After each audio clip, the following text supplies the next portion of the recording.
Chiarella's Napa is funded by... Very, very simple to make the dressing.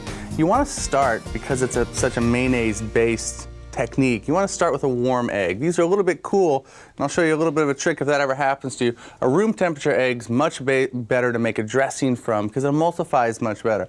I have a little boiling water for my next recipe. Coddling an egg means just to put it into some warm water for a couple of minutes. So, obviously, we want no egg whites, just egg yolks. Oh, that's a better temperature. That's great. The egg yolk's going to go right into the blender.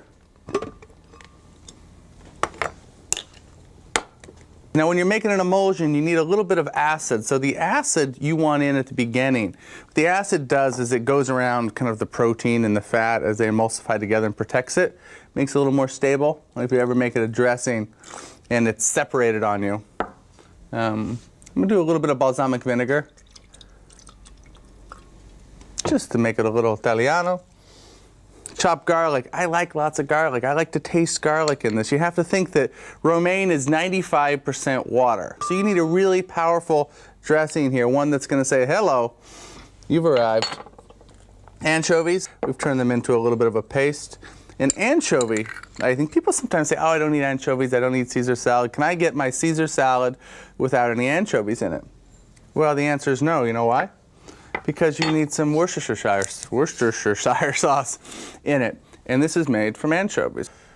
A little bit of that goes in. Obviously salt and pepper. Now you don't need as much salt because some Parmigiano is going to go into this at the very end. And dried cheeses, by their nature, have a little bit of salt in them. Dijon mustard. Now mustard's an emulsifier also. If you're ever making a dressing from like a Dijon vinaigrette, if you want a creamy dressing, you know, take an egg yolk and some mustard and whisk in some acid, and then whisk in some olive oil, and it'll be nicely emulsified. Okay, I think we have everything in there.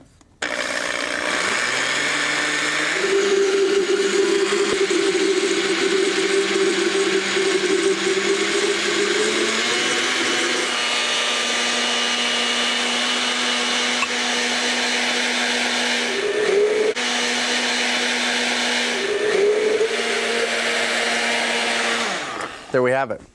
Now, what we serve with Caesar salad is romaine lettuce. Now, romaine, as I was saying before, is a fine lettuce. It's very high in water, so you want to be careful. The parts of the romaine that I don't like are the very outside leaves. They just don't have a good enough flavor. We're going to take a whole leaf. All we're going to do is cut the core out of these guys and leave the leaves whole, as they are right now. And there you have it. That should be enough. Now, croutons. What I do, use this bread knife, saw nicely. I like crostini like this to be good size. Sometimes even I'll take and do them, you know, lengthwise. And you do a big old crostino like this.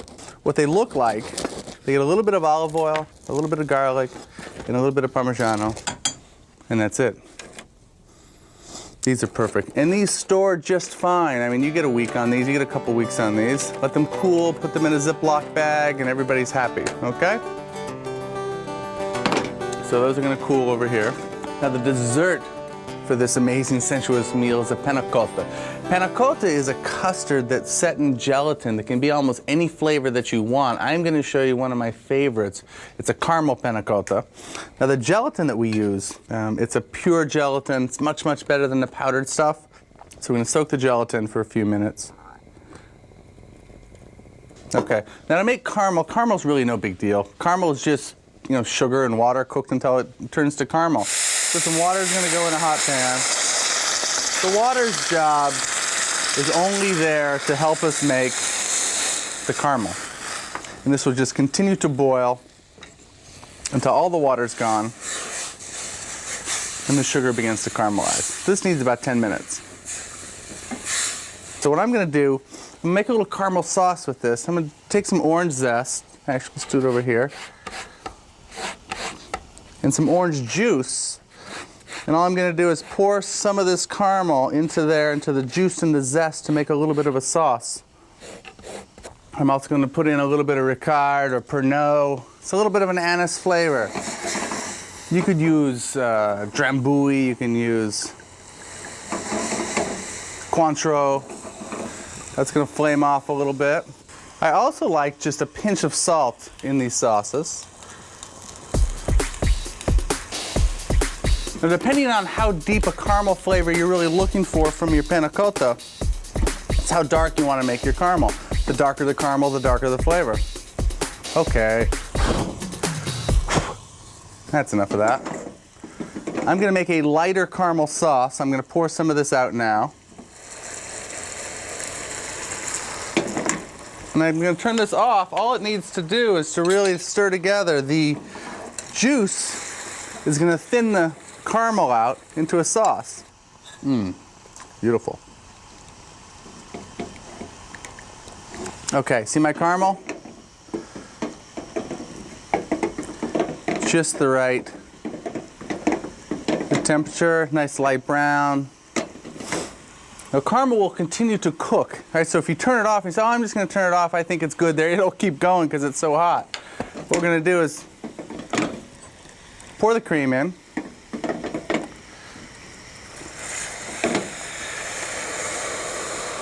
Pour a little bit of cream in. You see how it foams? What we don't want to do is for it to foam over. The foam will subside a little bit.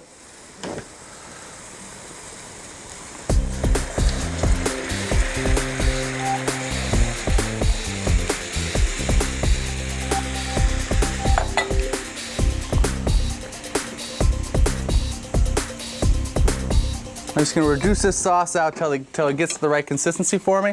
This is going to come up to a boil. Okay. Cream comes back up to a boil. All the caramel gets melted on the sides. Flavor gets perfect. Pinch of salt in here. Always, always, always just a little bit of salt in my desserts. Flavor comes up underneath it. My gelatin, see, this is what the gelatin does, is it gets kind of like a jellyfish. So that's just going to finish melting in there.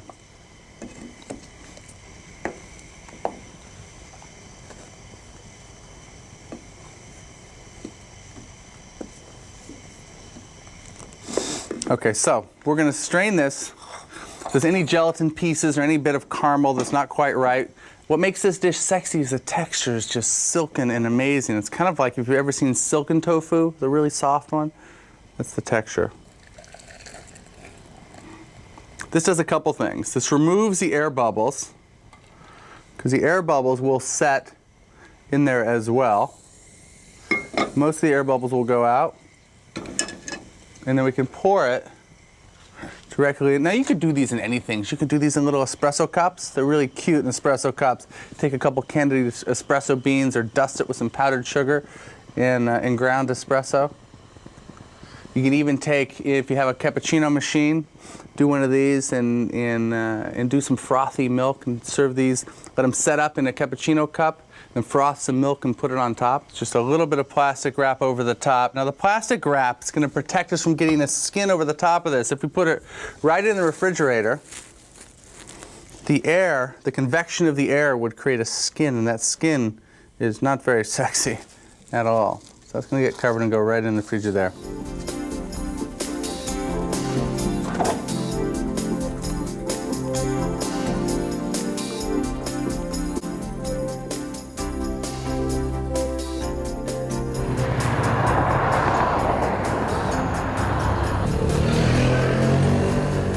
Coming to the Culinary Institute of America at Greystone is like coming back home. The school I went to as a young chef when I was 17 is actually in Hyde Park, New York, where the full school for young chefs and entry-level training is. Greystone was put together a few years ago and dropped right into my hometown of St. Helena in the middle of the Napa Valley as a continuing education school, one that you would come to if you've been in a restaurant or a hotel or a resort for a decade and you're beginning to feel a little bit rusty, looking for some new tips, trying to see what the newest culinary trends are.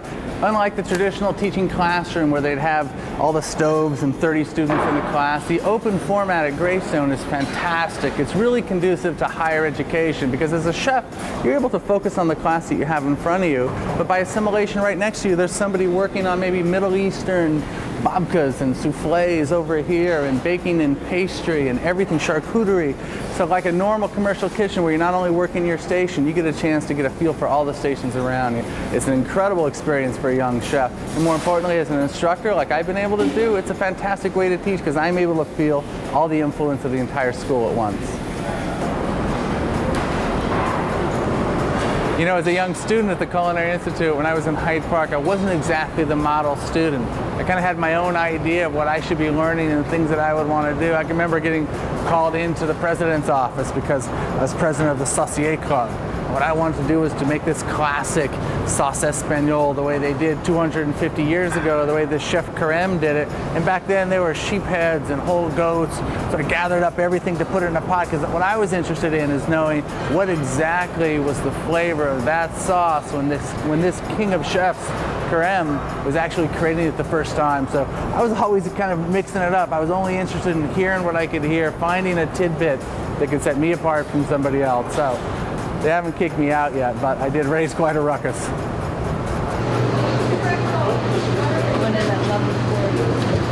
Nice there, huh? Hey, Michael, How are you? Good, good, good. Yeah, you guys have quite an operation going in today. I know, bread. You gotta love it. So what you're teaching is artisan bread. Yeah, basically making bread with starters and sours and whole wheats, multi-grains, and so on. The way bread was meant to be made. Yeah, I mean, what we did about 30 years ago, then decided we could do it much better with the machine. Yeah. I gotta tell you guys, there's nothing more important to the wine country than something you have a glass of wine in your right hand and the bread that always goes in your left hand. Where there's great bread, right, and there's a great table, there's always great friends at the same time. Thanks, guys. Thanks. Thanks for Nice to see you. Thanks, guys. Great.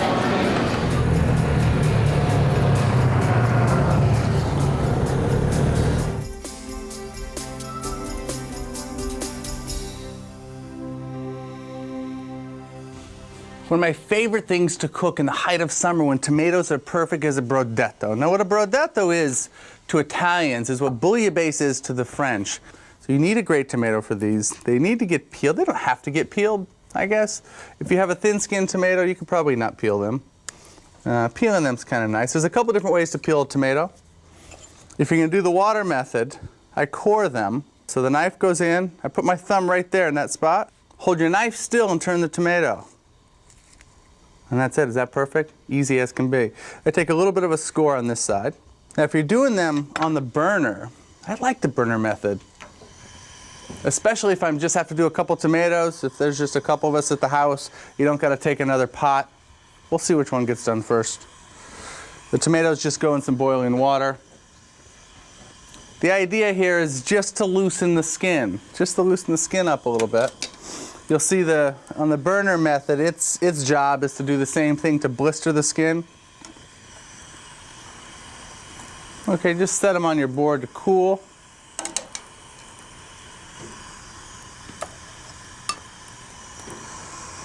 All right, 2 peeling techniques. Then all you have to do is take your knife and peel them through.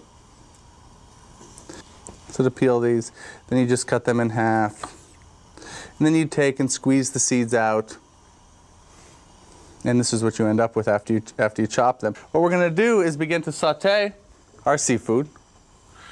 We're going to take and season all of these. Everything needs to get seasoned, no matter what you're doing. Clams goes in. I have a hot pan. Shrimp go in. And we're going to sear these about halfway, and then we're going to begin to take them out. Scallops. While these are sauteing, I'm going to chop up some herbs. Now use any herbs that you like. I like a mixture of tarragon, basil, and a little bit of parsley. Let's see how these guys are doing. Doing fine. Look at that. Perfect. A little bit of color on these guys. Exactly what we're looking for. We're going to give those guys one more second. I'm going to chop up these herbs. You don't hack these guys up and just throw them on the board. You wad them up forcefully, hold them in place, and cut them to the desired size. I like my herbs a little bit rough. You know, this has a very kind of rusticella nature to it anyway, this entire dish. So I'm gonna take these guys out. You see my scallops are still rare. I want the rest of that cooking to happen in the Brodetto. I don't want them to overcook. A little bit of garlic goes in. A little bit more olive oil.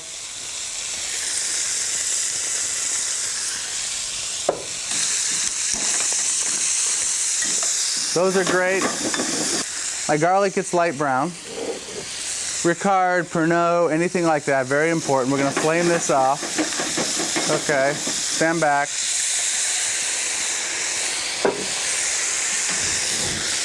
Allora, there goes the microphone. Okay, a little bit of Pernod, it flames off. You don't have to flame it, I do a little bit of drama here. I want the alcohol and the Pernod to concentrate. Now we're building flavors as always. So the toasted garlic's in there, the Pernod reduces down, white wine.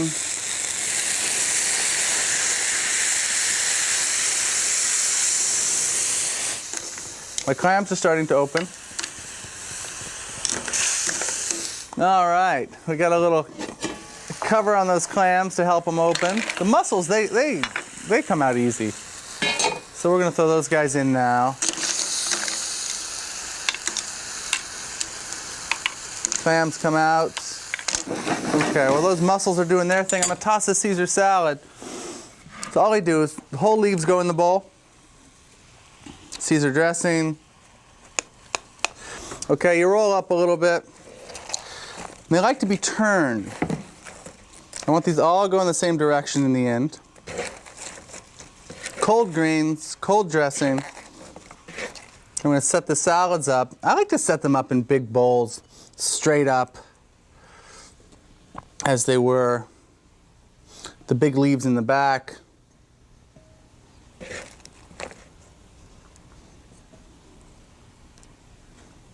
Now my croutons, my crostino, we take these crostini, we just tuck them in, kind of interchangeably. Oh! Crostino overboard. A couple for each.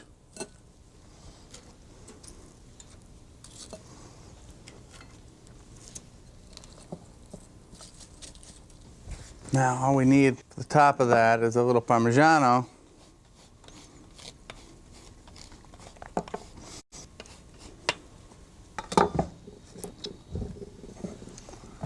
Okay, we are setting the stage for one very, very sexy meal. Time to pull my mussels out. Mussels are open, clams are open, sauce is reduced, tomatoes go in.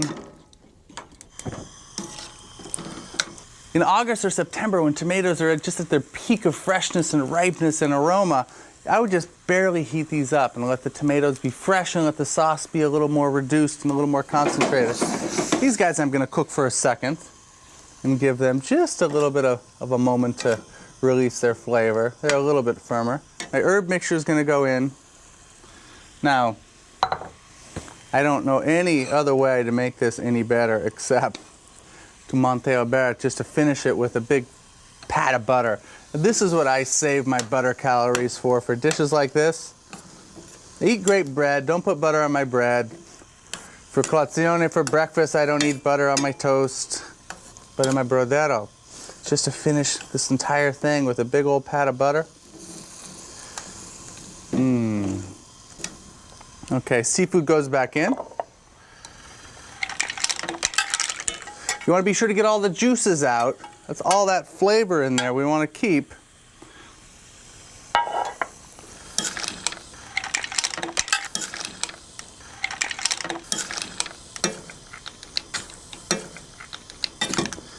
Okay, now the seafood's just gonna heat through. I'm gonna turn those around and around. Now how you serve these is as important as who you eat it with or how it tastes. Serving pieces for these can be fantastic. We have this great marmite. A marmite is kind of a two-handled dish. Or these pans are beautiful enough, you can use these guys as they are. Let's see if I don't dump this on the counter.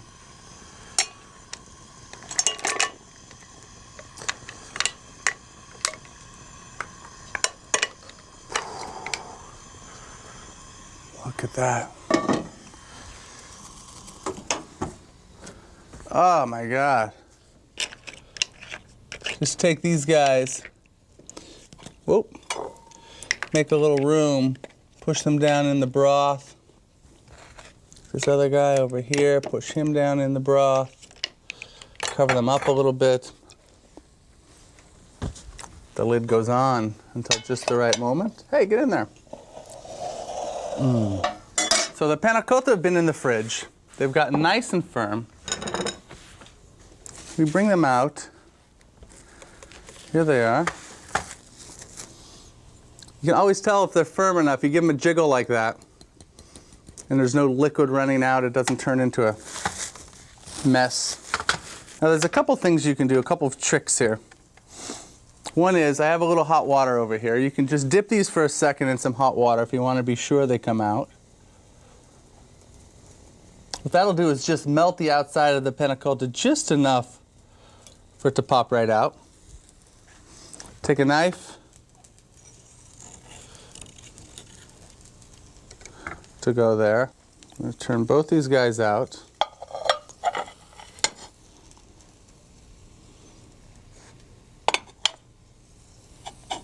Make a sign of the cross. All right, let's get these guys out. There you go.